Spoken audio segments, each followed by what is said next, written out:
হবিগঞ্জ ছাত্রদলের ভাইদেরকে ধন্যবাদ। ব্যাটিং আরও দারুণ করা দরকার ছিল, তবে ভালো খেলেছে হবিগঞ্জ ছাত্রদল। বেয়াদুফি এক জিনিস, বিরোধিতা এক জিনিস, তাই না? এই যে খারাপ বিহিব, বাজে ব্যবহার, উস্কানি দেওয়া, এটা কি সৌন্দর্যের মধ্যে পড়ে? কোনো রাজনৈতিক সৌন্দর্যের মধ্যে পড়ে কিনা? রাজনৈতিক বিরোধিতার মধ্যে পড়ে কিনা? বিরোধী দল বিরোধিতা করবে, তাই বলে কারো নাম উল্লেখ করে সরাসরি ইনডাইরেক্টলি তাকে নিয়ে বাজে মন্তব্য করা, বাজে ব্যবহার করা, এটা কি রাজনৈতিক সৌন্দর্য বলে? যারা এই ধরনের কাজগুলো করতেছেন, কিছু বেয়াদব এই যে উস্কানিগুলো দিচ্ছেন, ঠিক আছে, আসলে ওদের শিক্ষায় সমস্যা আছে নাকি অন্য কোথাও সমস্যা আছে, মেন্টালি সমস্যা আছে, আপনারাই ভালো বলতে পারেন, ঠিক আছে, আল্লাহ ভালো জানে।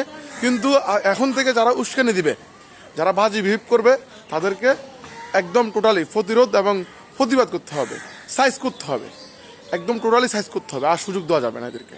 এরা বেয়াদবি করতে করতে করতে করতে বেয়াদবির সীমা ছাড়াই যাচ্ছে, একদম সীমা ছাড়াই যাচ্ছে।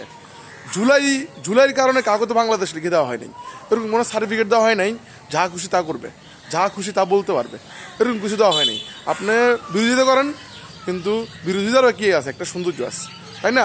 বেয়াদবি করতে বলা হয় নাই। বেয়াদবি আর বিরোধিতা কখনো এক হইতে পারে না, বেয়াদবদেরকে সাইজ করতে হবে।